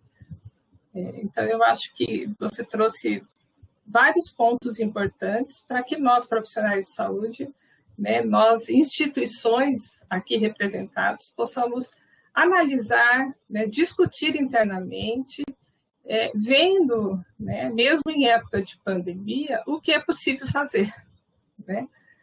Mas tenho certeza que esses 2 estudos vão nos trazer ainda mais informações e até peço, né, quando for a defesa e se a Adriana permitir, né, que é um momento muito precioso aí dela e importante, mas se ela permitir a participação de outros profissionais, acho que nós podemos, né? E eu gostaria muito de estar presente, né, remotamente, de acompanhar o trabalho dela, a apresentação do trabalho dela, né? Então, acho que parabenizar tudo isso, acho que foi muito rica as considerações, as discussões que você trouxe, né? E nós aguardamos, né? Acho que a Letícia, no momento oportuno para ela, trazer informações, trazer a discussão, né, sobre o laser e o próprio tratamento de traumas mamilares, né? Mas no momento oportuno, isso a gente acolhe, né? A gente aguarda. Mas agora eu gostaria, né, de deixar aí o pessoal abrir o microfone, ou mesmo colocar lá no chat algum ponto importante aí, ou alguma pergunta. Edilene, eu só vou aqui parabenizar a apresentação, né? Estou vendo várias pessoas colocando também. Foi muito boa, né? Parabenizar os envolvidos, né, responsáveis por essas pesquisas, por esses dados, e realmente dizer que vai ser de suma importância, né, tanto a caracterização da nossa situação, com ou sem pandemia, mas a nossa situação de aleitamento materno e das dificuldades que essa mulher enfrenta, né, como também da questão de que realmente justificando o que se encontra nos ambulatórios, o clamor mais comum, a necessidade mais premente dessa mulher em relação ao aleitamento materno, que depois tem os desdobramentos, né? São os traumas mamilares, né? Que vem junto com a dor, que depois evolui, e aí a gente tem, por conta do trauma, tem a mastite, daí a gente tem as infecções mais graves, até septicemia, que não é incomum, é comum nos ambulatórios. Então, eu acho que realmente foi muito, muito interessante, muito esclarecedor, e parabenizar vocês como um todo, tá? E os dados são muito importantes para nós.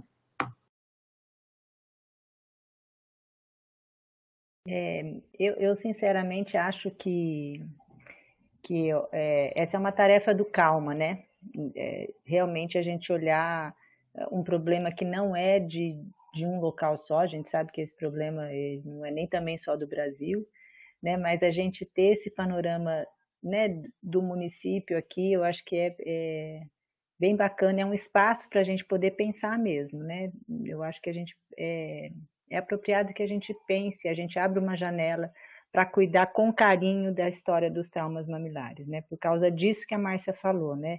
Ele é um primeiro problema que ele tem uma cascata de consequências. Então, ela não consegue dar mamar, ela está com muita dor, daí ela entra com complemento para poder descansar a mama, daí aí diminui a produção, daí... Então, é uma coisa que a gente já sabe qual é a sequência de eventos que vem daí, né? Então, acho que isso mesmo. Acho que a gente, enquanto calma, precisa olhar e pensar, se nós temos essa incidência, nós precisamos fazer alguma coisa, a gente precisa, assim, alguma coisa a mais, enquanto grupo grande, pensar junto, né? Do que nós já estamos fazendo, o que podemos fazer a mais para a gente poder conseguir melhorar essa situação. E eu queria fazer uma ressalva, que a Lilian falou uma coisa, só um pouquinho, Márcia, que foi em tempo de pandemia, a coleta de dados foi dentro do tempo de pandemia. E aí a gente teve quase, acho que 50 e poucos % das mulheres estavam desacompanhadas no alojamento conjunto, né? Porque nós tivemos uma maternidade que permitia o acompanhante e as duas maternidades que são responsáveis pelo grande número de nascimentos de Londrina, que é o HU, que é o evangélico e a maternidade municipal, eles estavam divididos em relação a isso. Então, a gente viu que essa coisa de não ter o acompanhante também pode ter sido um complicador para ter aumentado essa incidência, né? Porque a gente estava numa situação diferenciada do comum, né? Então, e a outra coisa é exatamente a nossa incidência está considerando desde o edema e eritema, para nós era lesão, enquanto alguns estudos partiram de prontuário, então, né, se os profissionais de saúde só identificam, ou por subregistro, então tem tudo isso, né, que a gente também precisa levar em consideração, que talvez a gente tenha feito uma identificação maior pelos critérios que nós adotamos de identificação. Não, mas eu não acho nem que seja maior, Edilene, eu acho que ela é real mesmo. Mas a questão, eu acho que é importante também para poder mobilizar enquanto comitê qualquer ação, se você tem dados concretos, né, você consegue chegar para o secretário de saúde, consegue chegar até os dirigentes para poder, olha, a gente precisa fazer isso, fazer essa capacitação, seja por internet, seja por onde for, né? Para patronizar um serviço de assistência para elas, né, onde elas possam buscar, que uma das ideias que a gente tem é de ter um disque amamenta, entendeu? Que ela possa ligar para falar alguma coisa. E eu queria complementar aquela história do pré-natal, Márcia, que eu tinha pensado exatamente nisso, que eu não acho que no pré-natal a gente deve falar como que o bebê tem que pegar, não, porque não é um momento que eu acho que ela vai guardar essas coisas e depois, na hora do vamos ver mesmo, nem nós que somos enfermeira consegue, e é mãe, vai conseguir identificar se a pega está correta ou não. Quase isso, né? O que eu acho que a gente podia falar no pré-natal para elas é assim, olha, a amamentação não é para acontecer com dor. Então, se você tiver dor, é um sinal de que pode ter alguma coisa errada. Avisa o profissional de saúde. Então, se a gente tivesse isso com relação ao trauma, né, de prevenção para o trauma no pré-natal, eu acho que a gente já teria uma grande coisa, né? Assim... Só isso é pouco, Edilene. A gente sabe que se ela receber o mínimo de informação que seja sobre como o bebê mama, como o bebê deve mamar, ela retém, ela está num momento de bastante necessidade, o que a gente vê na prática, ela está com necessidade de saber, porque ela não sabe, não precisa ser muita informação de jeito nenhum, mas alguns pontos, mas esses pontos minimamente não são dados, né? A dor sim, coroa o término dessa fala, se tiver dor tem que procurar tal serviço, né? Mas a gente sabe, a gente teria visitas domiciliares, a gente teria busca ativa, né? Então tem bastante coisa que a gente pode refazer, que está um pouquinho, não, talvez só pela pandemia, não sei dizer, está um pouquinho adormecido, né? Então esse contexto dela estar sem companheiro, a gente sabe que o companheiro ajuda, muitas vezes ele é um reforço para ela, às vezes é negativo o reforço, mas em geral ele é visto sempre como bem positivo. Então, eu acho que é perfeito como, assim, moeda de troca no sentido, ó, tem esses dados, isso aqui está condizente com um município que já tem um comitê de aleitamento materno desde não sei quando, tem 3 hospitais amigos da criança, tem banco de leite, tem postos de coleta, nesse sentido, né? A gente vai conseguir mais coisas sim. Sim, com certeza.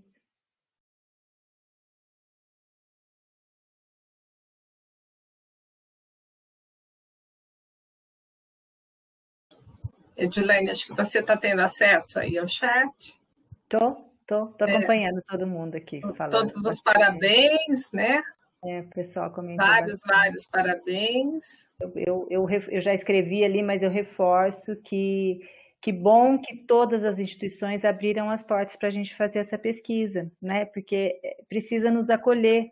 Então, quando a gente quer fazer uma pesquisa, é para isso mesmo, né? Para conseguir entender o que nós estamos fazendo, dar feedback para a nossa prática, para o nosso ensino, né? Nós também estamos aqui no ensino na área de que será que nós estamos conseguindo ensinar esses enfermeiros adequadamente a respeito de aleitamento materno, né? Eles conseguem identificar uma lesão mamilar ou não? Enfim, que bom que essas instituições propiciaram isso para a gente, nos acolheram, né? E permitiram que a gente realizasse esse estudo.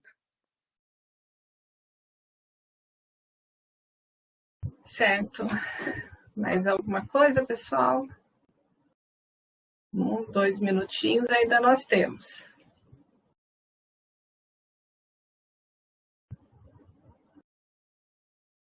Acho que agradecer novamente, né, Edilene, todo o trabalho aí, todo o preparo seu e nos trazer esse estudo de caso, né? Agradecer novamente os dois alunos, né, os 2 profissionais aí que estão nessa pesquisa, a Adriana e o Bruno.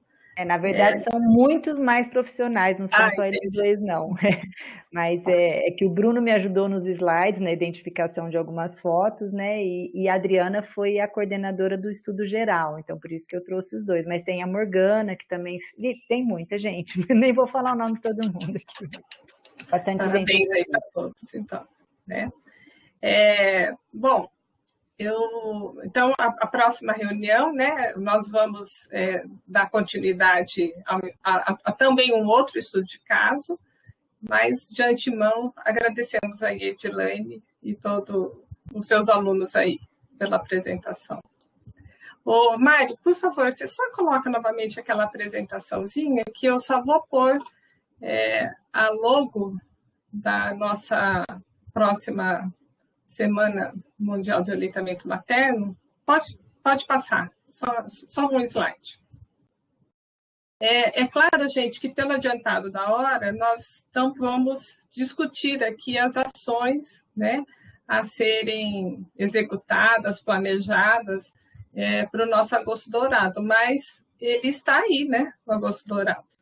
Então, eu queria pedir, né, para que todos discutissem internamente em suas instituições o que é possível, o que queremos, o que podemos, né, para realizar no nosso Agosto Dourado, para que a próxima reunião nós pudéssemos discutir, né, quais as ações que nós podemos e queremos fazer. Pensando aí, nós já temos uma logo, né, que é proteger a amamentação, uma responsabilidade de todos, e acho que é um tema muito relevante, né? E essa logo também achei que ficou muito linda, com essas 2 mãos aí, acalentando, né, um trinômio, mãe, filho e família. Então, eu queria deixar essa tarefinha para cada instituição aqui presente, pensar nessas ações e o nosso grupo de trabalho que nós instituímos no ano passado, nós também vamos também levantar algumas ações possíveis para trazer aqui para a próxima reunião. Pode ser? Ô, Lília. Oi. Você me dá só um espacinho já, Agosto Dourado você está falando?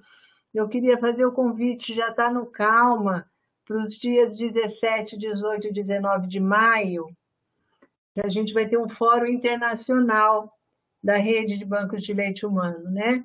O dia 17, claro que é difícil participar. Vai ser uma plataforma onde vai ter 3 possibilidades de inscrição de língua inglesa, espanhola e portuguesa. E pelo menos o dia 17, que está reservado para a Rede Brasileira de Bancos de Leite Humano, se vocês puderem, né, quem tiver possibilidade, interesse de participar, é uma plataforma que vai ter 500 lugares, né? Claro que ela não é só para o Brasil, mas ela é aberta a todos os profissionais que tiverem envolvimento com aleitamento materno, é da rede de bancos de leite, mas vai estar muito boa. Vai ter comemoração, homenagem aos 40, 30 anos de código. Eu estou perdida na questão do código. Vai ter comemoração do código esse ano, vai ter César Víctora, vai ter Rafael Pérez Escamilla, vai estar bem bom. Então, e vai ter assim, pessoas de várias partes do mundo também trabalhando para o aleitamento materno. Mas o dia 17 é o dia que quem quiser participar, aproveitar, vai ser o dia dedicado às atividades do Brasil, tá bom? Todo mundo convidado. Qual horário, Márcia? Os horários eu passo, normalmente vai começar, porque daí tem diferenças de fuso, então eles estão vendo um horário que dê certo para não ser muito tarde para um país e para os países que queiram participar. Antes das 10, com certeza não vai ser. No período da manhã, não vai ser antes das 10. Tá? Mas eu coloco no Calma a definição dos horários certinho, tá bom? Márcia, abril ou maio, Márcia? Maio, né? Maio, é por causa do dia 19 de maio, o Dia Mundial de Doação. Eu coloquei no Calma hoje, se não me engano, se eu não estou confusa, o programa preliminar. Então, tem lá o programa do dia 17, o programa com possibilidade, previsão, né? Presuntivo ainda o início, mas é o que está mais dando certo. 17, 18, 19 tem as programações de cada dia nesse programa preliminar. É só abrir, está meio pequenininho, porque são 3, um do lado do outro, mas dá para ler bem. Amplia e dá uma lidinha lá para vocês verem, tá? Márcia, em comemoração ao Dia Mundial da Doação de Leite, né? Isso, e daí também tem já, eu coloquei também para quem quiser colocar a sua foto no slogan. Do slogan. Já tem muita gente colocando, a Dalete já colocou até no Face, ela dentro desse. Então, eu deixei a arte ali para vocês entrarem e fazerem, quem quiser colocar com o slogan em volta, sabe? Márcia, eu coloquei a logo dessa data. Mário, por favor, passa o próximo slide, só para você aproveitar. É esse, né? Mundial da Doação de Leite, que eu também, tendo em vista a essa data, né? Que vai ter toda essa programação. Isso. E aí o que está no Calma também é o redondinho, como eu digo assim, onde o slogan já com aquele arquinho, sabe aquela moldura que a gente faz? Né? Então, essa moldura já está circulando em francês, ela está na Irlanda, está na Inglaterra, está na Índia, está aqui, está em vários países hispânicos. Então, quanto mais a gente colocar na nossa rede social, mais a gente fica sabendo da questão do dia 19 de maio como doação de leite, Dia de Doação Mundial de Leite Humano. E a frase vencedora é essa, né? Doação de leite humano, a pandemia trouxe mudanças, a sua doação traz esperança. Linda. Isso. Então, gente, vamos lá, né? Vamos colocar lá no Face, colocar essa moldura, que isso também incentiva a doação de leite, com certeza. Né? Vamos participar, certo? Mais alguma informação, mais alguma coisa, pessoal?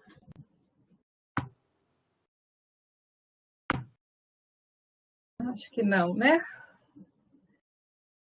Então, gente, acho que vamos encerrar a nossa reunião de hoje.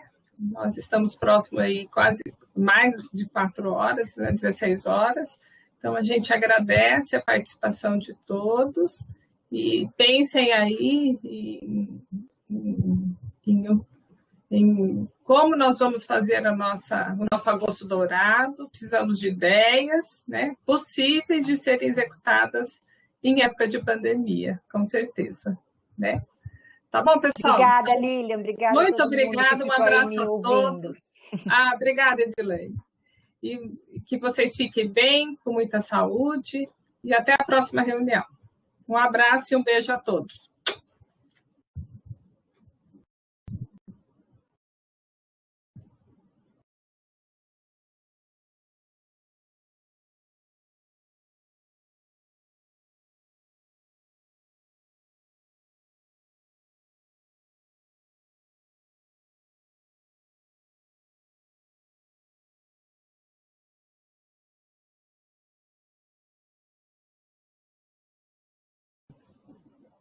Mário, eu também queria agradecer, né, novamente aí a sua dedicação aí por conta de nossa reunião. Então, muito obrigada mesmo. E assim que você tiver as gravações, por favor, você me envia por e-mail. Tá?